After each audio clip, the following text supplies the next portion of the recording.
Saudara, hari ini Sabtu 11 Maret 2023. Kita tiba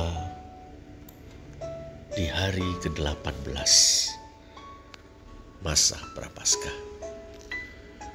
Dalam Roma 5 ayat 8 kita membaca, akan tetapi Allah menunjukkan kasih-Nya kepada kita oleh karena Kristus telah mati untuk kita ketika kita masih berdosa.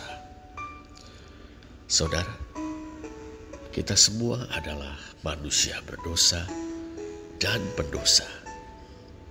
Kita tahu itu. Akibat keputusan dan tindakan Adam sebagai kepala umat manusia, kita terjerumus ke dalam dosa, terasing dari Allah, dan terbelenggu dosa. Kita berdosa, sinful.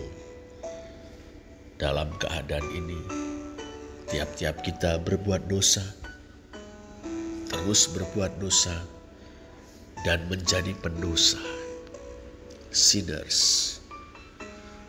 Syukur kepada Allah, ketika kita masih hidup sebagai hamar toloi, atau manusia-manusia berdosa dan pendosa, Kristus telah mati untuk kita.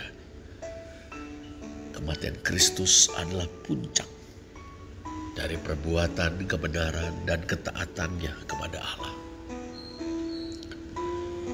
Dengan itu, di satu sisi Kristus menebus kita dari keadaan kita sebagai manusia berdosa dan pendosa. Di sisi lain, Kristus menebus kita supaya kita menjadi orang-orang benar dan anak-anak Allah yang hidup dalam damai sejahtera dengan Allah.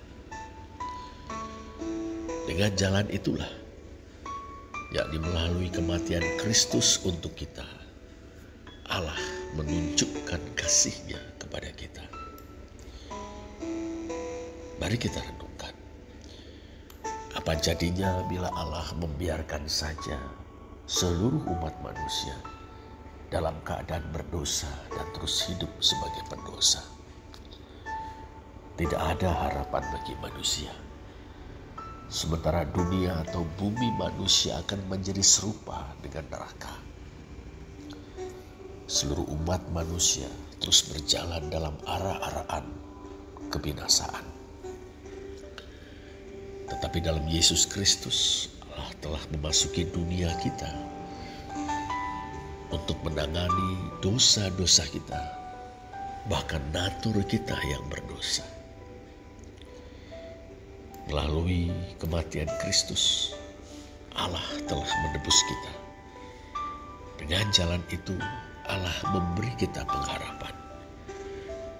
Kita yang telah percaya kepada Tuhan Yesus telah dipersatukan oleh Roh Kudus dengan Dia. Dalam persatuan dengan Kristus itu, kita memiliki kepastian keselamatan. Termasuk di dalam kepastian keselamatan itu adalah jaminan pengampunan dan kuasa untuk memperbarui hidup kita. Tak kalah pentingnya, bersama-sama dengan anak-anak Allah dan murid-murid Kristus lainnya tergabung dalam gereja, kita dapat menyampaikan pesan pengharapan dan pembaruan kepada banyak orang di luar sana.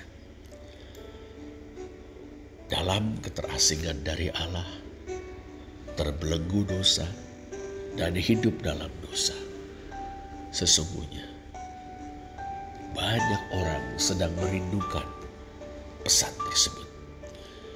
Mari kita bergerak, mari kita lakukan, mari kita sampaikan kepada mereka pesan keselamatan. Terpujilah Allah. Amin. Mari kita berdoa. Bapa Surgawi, kami bersyukur atas penebusan dalam Kristus. sehingga kami hidup sebagai anak-anak-Mu, hidup dalam damai sejahtera dengan-Mu. Kami bersyukur atas anugerah-Mu. Sekarang kami rindu ya Bapa, untuk menyampaikan pesan pengharapan, pesan keselamatan kepada sesama kami. Mampukan kami untuk mengasihi mereka, menyapa mereka dengan welas asih, dan menjadi berkat bagi mereka. Pakai juga lisan kami, lidah bibir kami, untuk menceritakan Sang Penebus. Dalam semuanya itu Bapa, kiranya Roh-Mu yang kudus berkarya, membawa mereka untuk datang kepadamu. Demi Kristus kami berdoa. Amin.